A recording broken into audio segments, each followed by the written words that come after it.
Sunil sir मैले भन्दा होइन दुईवटा प्रश्नमा सोधिहाल्छु है डेमोक्रेसीलाई कसरी डिस्क्राइब गर्न चाहनुहुन्छ अब आजको दिनमा होइन अहिले आउँदाखेरि होइन how do you describe democracy and how do you describe freedom अब आइडियल वर्ल्ड हुन्थ्यो भनेदेखि यो सबै स्ट्रगल गर्नु नपर्ने हो एक्ज्याक्टली होइन तर अब सायद शब्द त चल्छ सो परह्याप्स तपाईँको चाहिँ यो अन द प्रोग्रेस होला टुवर्ड्स इक्वालिटी टुवर्ड्स राइट्स भन्ने होला अहिलेको हाम्रो as a process democracy perhaps is a never ending never reaching goal so it's always a progressive process मेरो लागि चाहिँ यो सबै स्ट्रगल देख्दाखेरि आजको दिनमा लोकतन्त्रमा विश्वासै गरेर त संविधानमा विश्वासै गरेर त हामी यहाँ पुगेका छौँ नि होइन त हजुर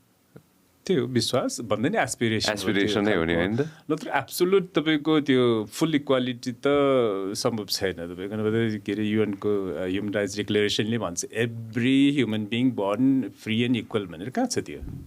छैन नि त्यो त प्र्याक्टिसमा त सो इट्स अ एस्पिरेसन हो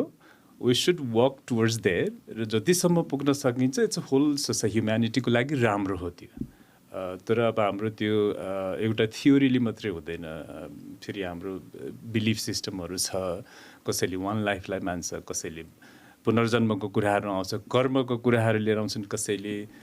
त्यसपछि तपाईँको ब्याकग्राउन्ड फरक हुन्छ जियोग्राफी फरक छ हाम्रो फाइनेन्सियल ब्याकग्राउन्ड एभ्री फ्यामिलीको डिफ्रेन्ट छ त्यसले गर्छ कनेक्सन्सको कुराहरू छ it's a very complex world तपाईँको त्यो भएर सबै समान र अनि फ्री छन् भन्ने it's aspiration it's a very nice slogan